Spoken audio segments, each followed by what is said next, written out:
이 시간 출애굽기 19장 1절부터 6절까지의 말씀 가지고 거룩함의 이유라는 제목으로 하나님 말씀 나누도록 하겠습니다. 여러분, 사실 우리가 신앙생활하면서 이 그리스도인들에게 있어서 정말 부담스러운 단어 중에 하나가 저는 거룩이 아닐까라는 생각을 하게 됩니다. 우리가 거룩하게 산다, 거룩함을 안고 살아간다라고 하는 건 그리스도인들에게 평생토록 풀 수 없는 그런 숙제를 떠안고 사는 것 같은 느낌을 줄 때가 너무나도 많기 때문입니다. 우리는 누구도 거룩하고 싶지만 누구도 거룩하기 쉽지 않기 때문인 것이죠. 그래서 우리는 공적인 자리에서는 거룩을 말하면서도 사적인 자리에서는 거룩을 말하기를 꺼려합니다. 나의 가족들과 있을 때, 내 친한 친구들과 있을 때 갑자기 재밌게 놀고 싶은데 누군가 거룩을 이야기하면 산통 깨는 것 같은 그런 느낌을 받을 때가 있다는 것이죠. 거룩을 꺼내는 순간 마음 깊숙한 곳에 있었던 죄책감이 막 끌어오르기 시작하기 때문입니다. 지금 내 모습이 거룩과 뭔가 멀어진 것은 아닌가라고 하는 그런 고민이 막 우리의 마음속에 요동치기 시작하는 것이죠. 보통 거룩을 이야기하면 우리는 이런 이미지를 떠올리기 쉽습니다.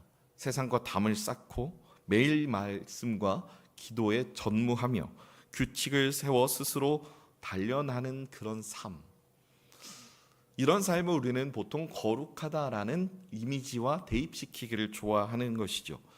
여러분, 실제로 이런 내용으로 살았던 사람들이 있었습니다. 중세 시대에 수도원이라는 공동체를 만들어서 그들이 정말 하나님 앞에서 거룩하기 위해서 여러모로 자신의 최선의 노력을 다 기울이며 애를 썼던 흔적들을 우리는 참으로 많이 보게 됩니다. 그런데 따지고 보면 이렇게 지금 여러분 앞에서 거룩을 말씀드리고 있는 저도 여기서 제가 좀 전에 말씀드린 이 거룩이라는 기준과 뭔가 제가 많이 부합하지 않은 것 같은 그런 느낌을 많이 받습니다. 거룩을 향한 열망은 있는데 정작 거룩으로 내가 나아가고 있는가라고 하면 쉽사리 내 스스로 그것을 인정하기가 힘들다는 것이죠. 제 마음속에 오랫동안 제 스스로에게 계속해서 질문하며 저를 점검해왔던 질문은 이것이었습니다. 목사 서민우와 그냥 일반인 서민우의 삶은 왜 차이가 있을까라고 하는 부분이었습니다.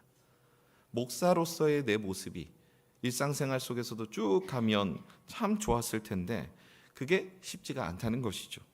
그러던 중에 제가 어떤 목사님의 이야기를 들었습니다. 한 목사님께서 자기가 어떤 큰 목회자 모임에 가서 누구나 알만한 그런 목사님의 사적인 간증을 들을 기회가 있어서 들었다는 겁니다. 여기서 괜히 제가 이름을 언급드리면 뭔가 뒷말을 하는 것 같아서 익명으로 처리하도록 하겠습니다.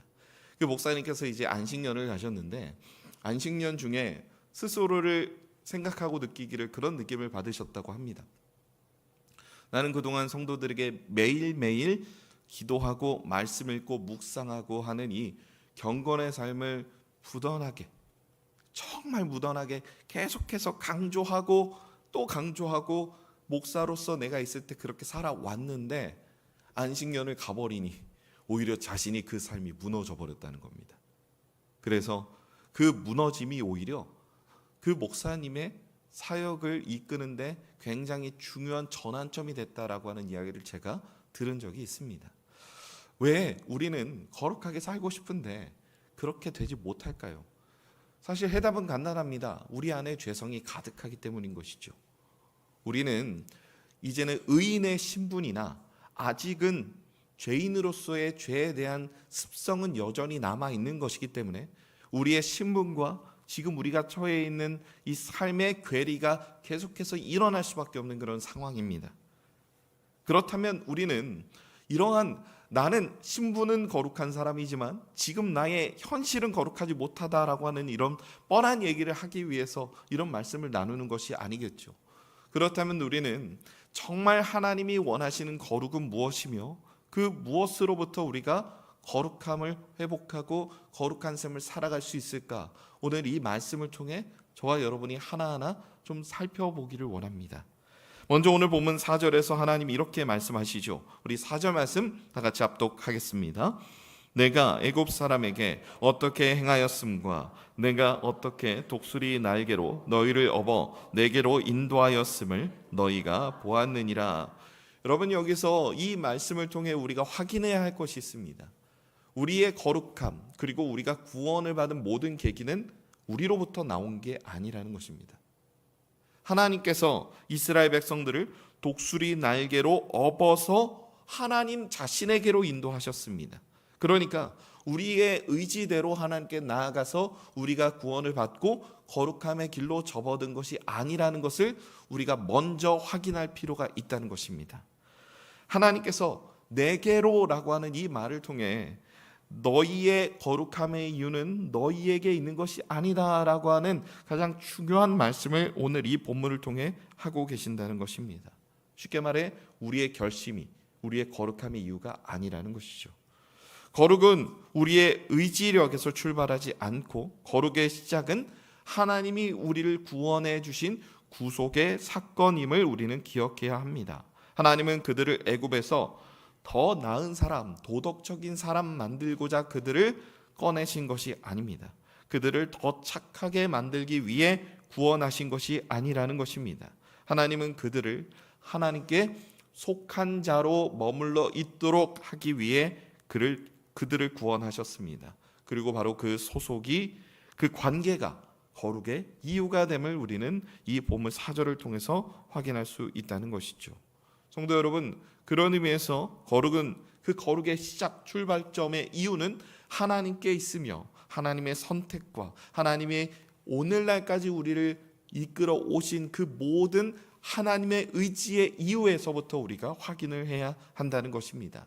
거룩하지 못하다라고 하는 것을 내 삶에 나의 의지력의 이유에서 찾아서는 안 된다는 것입니다. 즉 나로부터 시선을 돌려야 한다는 것이죠.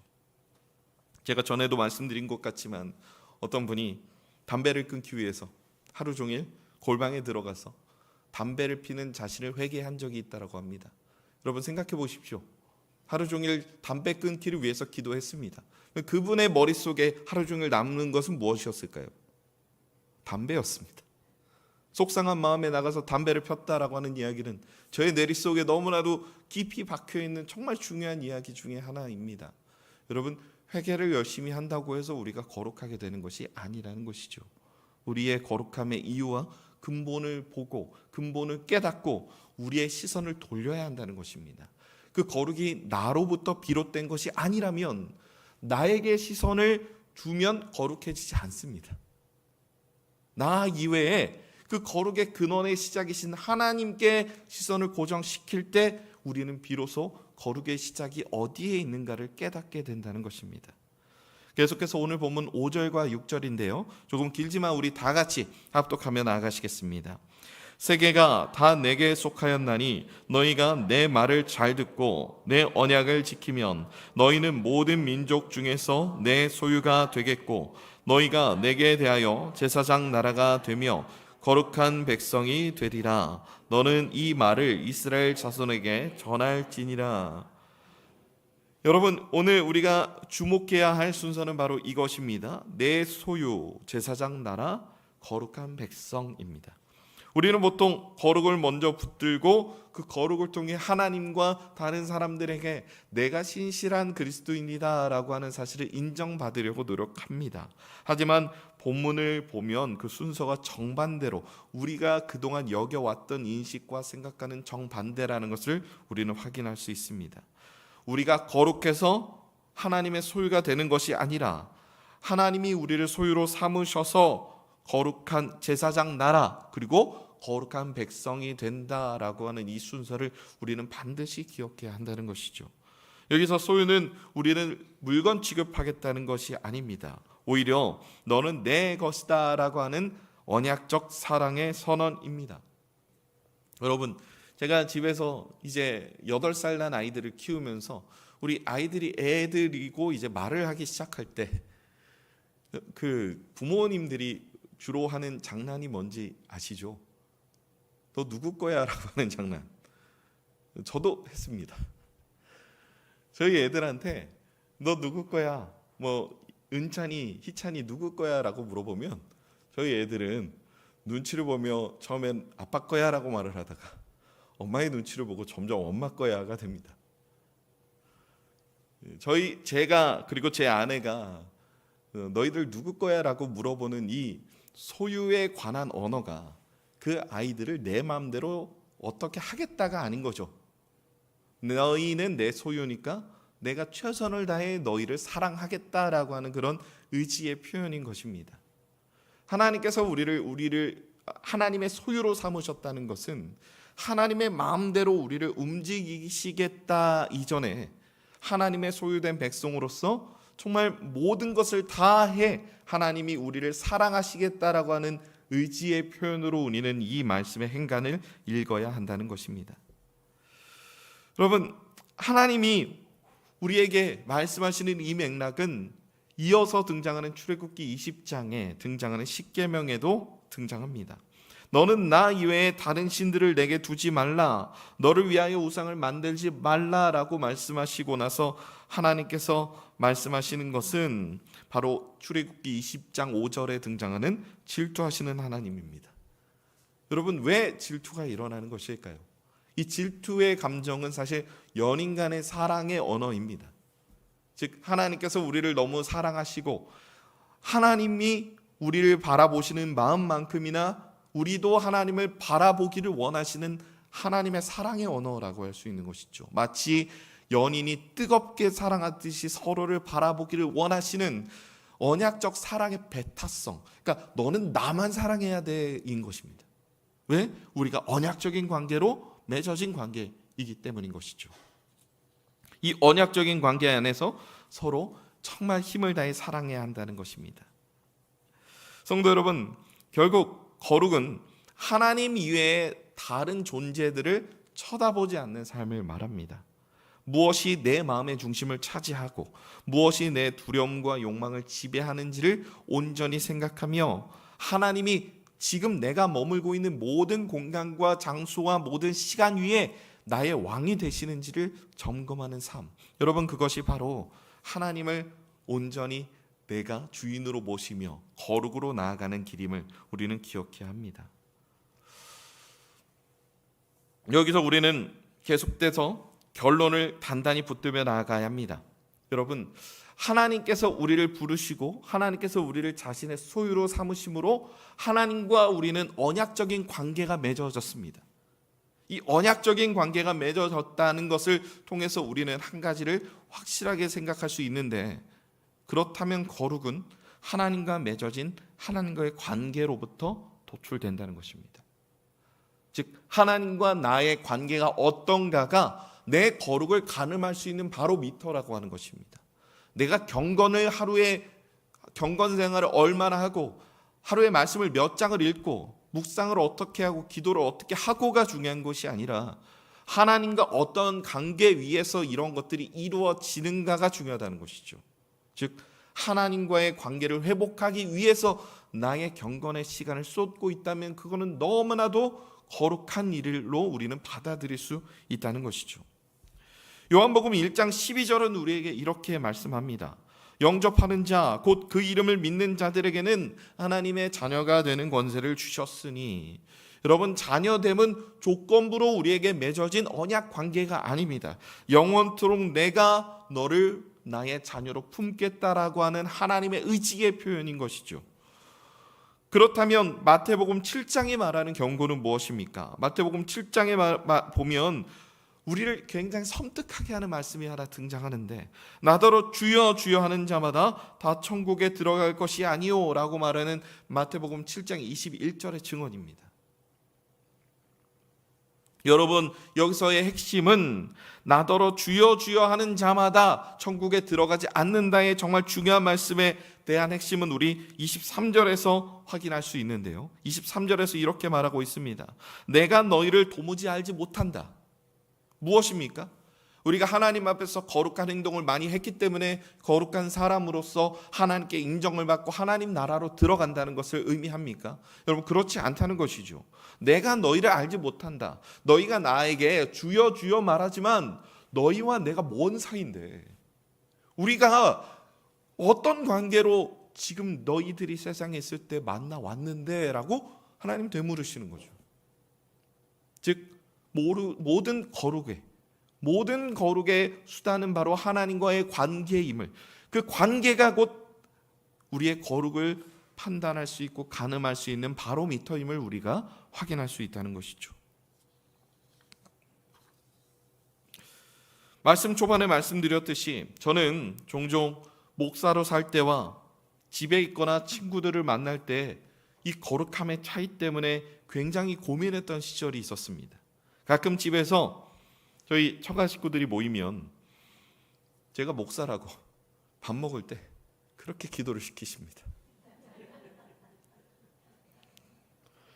한 3, 4년 하다가 명절이 여러 번 있고 또 장모님 생신에 다 같이 모이고 중간중간 한두 번씩 모이면 이게 한 20번이 넘어갈 때쯤 제가 우스갯소리로 그렇게 말씀드렸습니다. 저 지금 퇴근했습니다. 퇴근했기 때문에 저 지금 여기서 목사 아닙니다. 왜냐하면 그도 그럴 것이 제가 막내 사이거든요. 세 자매의 막내 사이기 때문에 한 번쯤은 저희 형님들이 기도를 하실 법한데 도무지 하지 않으시는 겁니다.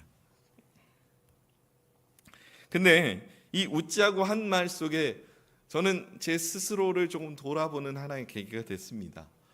정말 나는 목사로서 교회에서 거룩한 모습을 보이고 그 퇴근했을 때 나의 거룩함도 거기에 놓고 오는 것은 아닌가라고 하는 고민을 한 적이 있었습니다. 나는 위선자고 나는 사람들 앞에서만 경건한 척하는 사람인가?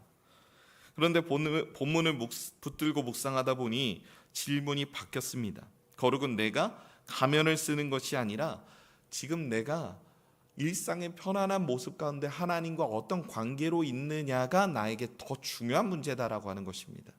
거룩한 행동을 해서 이 거룩한 행동이 나의 마음에 위안을 줘서 나 지금 거룩한 사람이다라고 여기도록 하는 게 중요한 게 아니라 내가 살아가는 편안한 일상 속에서도 나는 하나님과 어떤 관계를 맺고 있느냐가 나의 삶의 가장 중요한 과제가 되어야 한다는 것이죠.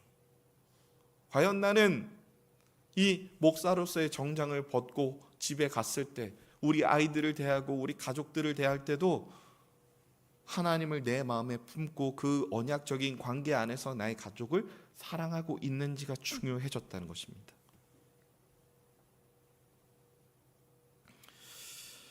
하나님이 기뻐하시는 거룩은 언약 안에 들어온 자에게 주시는 거룩입니다.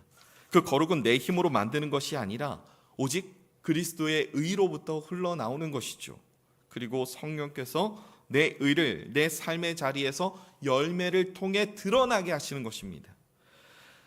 에베소서 1장 4절에서 이렇게 말씀합니다. 곧 창세전에 그리스도 안에서 우리를 택하사 우리로 사랑 안에서 그 앞에 거룩하고 흠이 없게 하시려고. 거룩은 내가 하는 게 아니라 언약적인 관계 안에서 성령께서 내 안에 행하시는 놀라운 역사라는 것을 우리는 확인할 수 있는 것이죠. 여러분, 거룩은 우리가 스스로를 증명하기 위한 성취가 아닙니다. 거룩은 하나님이 우리를 붙들어 내신 삶의 결과물입니다. 즉 거룩한 삶에서 보이는 그 열매들은, 그 거룩의 열매들은요, 그 열매들을 통해 하나님이 증거가 되어야 하고, 그 열매들을 통해서 우리가 확인할 수 있는 건 저 사람은 평소에도 하나님과 동행하는 사람이구나라는 것을 확인할 수 있는 것입니다.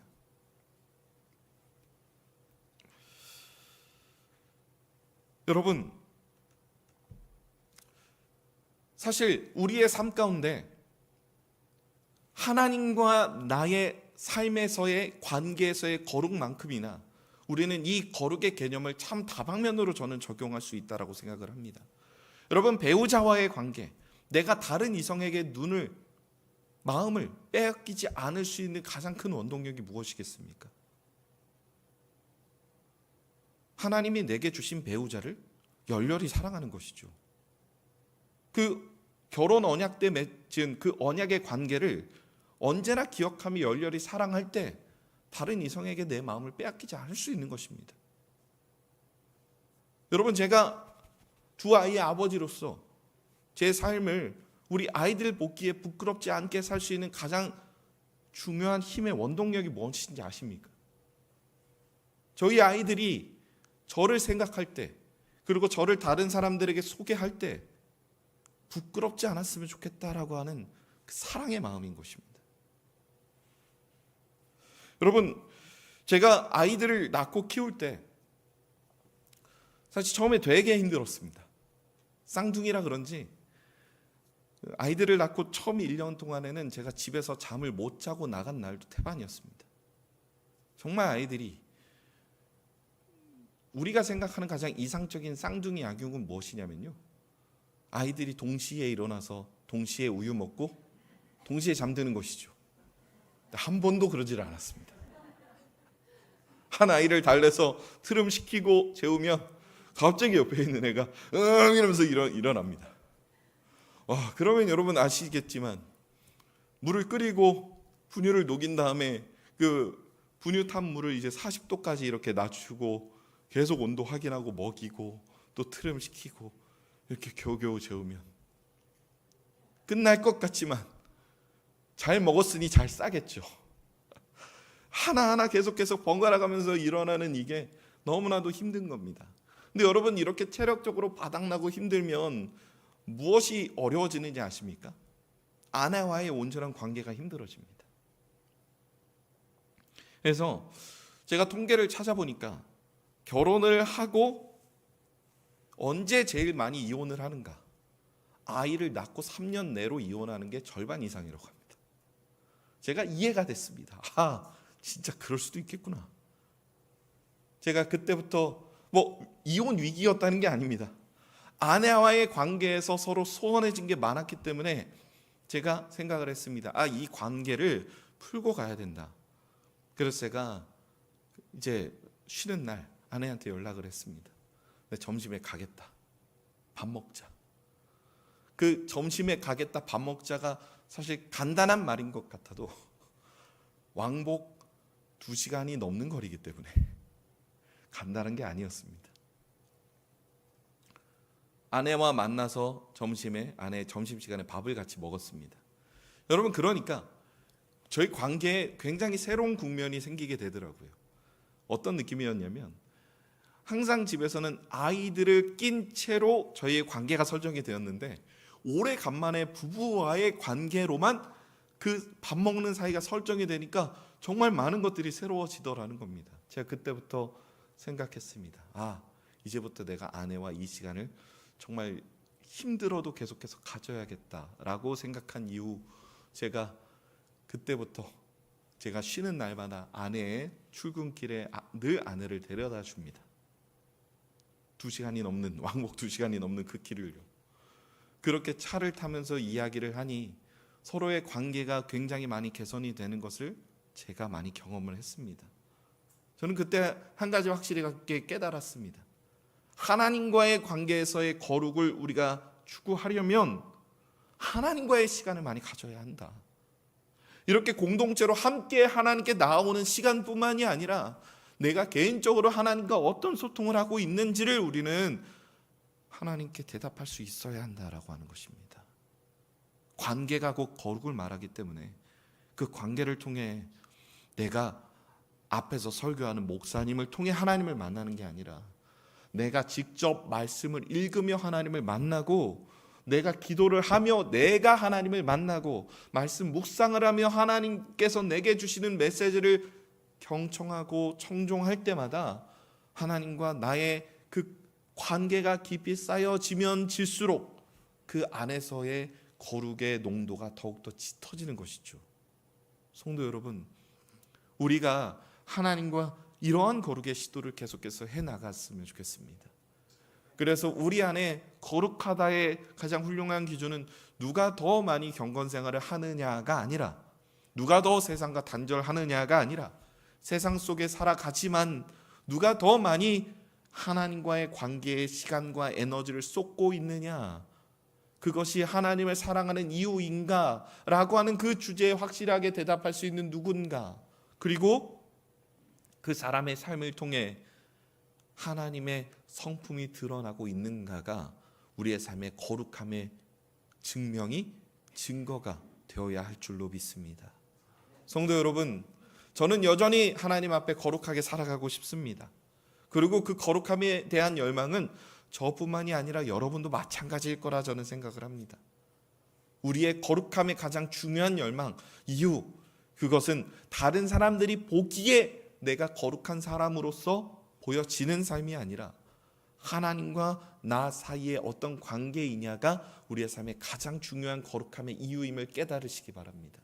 그래서 그 깨달음을 통해 하나님과 보낼 시간을 향해 기대감을 갖고 소망을 안고 나아가시길 바랍니다.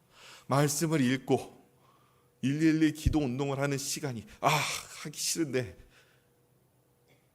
진도 채워야 되니까 오늘도 해야지가 아니라 하나님을 만나기 위하여 우리 서울 남부교회가 여러분들에게, 목사님께서 여러분들에게 만들어주신 하나님과 거룩을 쌓아나가는 그런 귀하고 복된 시간으로서 여러분들이 기대감과 소망을 안고 나가셨으면 좋겠습니다.